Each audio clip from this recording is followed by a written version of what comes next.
What's up, everyone? Say, with so much change all around us, are we supposed to wear masks? Are we not supposed to wear masks? Do vaccinations prevent us from spreading the disease or not? Who should we be voting for? Who's in charge? What do we believe? What kind of food is good for us? What kind of food is bad for us? All these things are just swirling around us all the time, and nothing seems to stay put. Is there something in your life that doesn't move, that you can count on? Do you have a North Star, something on which you can set your compass? Jesus talked about building your house on a rock and not building it on sand. Well, what happens if everything around us seems like sand and nothing seems like a rock? Well, the truth is we have to choose our rock. King David chose his, and he chose his as the creator of the universe, that consciousness which brought everything into being, with which we can communicate through our spirits. And he just decided that was going to be the one thing that would not change in his life. And he had a lot of swirling around him. King Saul wanted to kill him. His own son Absalom wanted to rob the kingdom from him. David had a rough go, and he had some ethical problems, some sex and violence problems, all kinds of issues.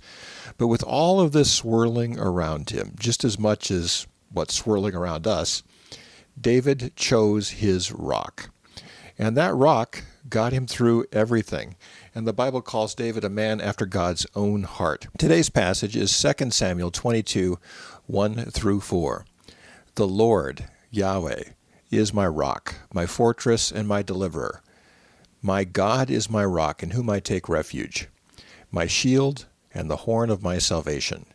He is my stronghold, my refuge, and my Savior. From violent people you save me.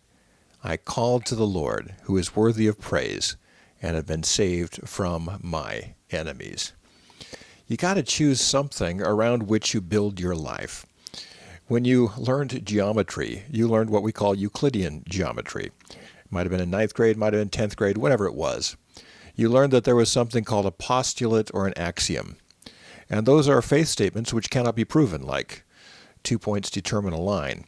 There's a handful of those, and then you build proofs by adding theorems to that and trying to solve problems, logical problems.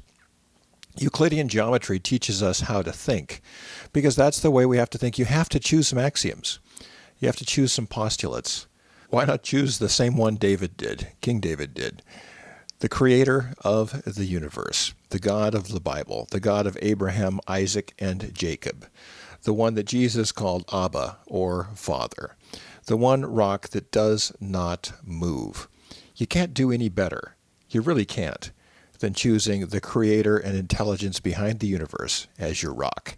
That's the good news for today, and I'll talk to you again tomorrow.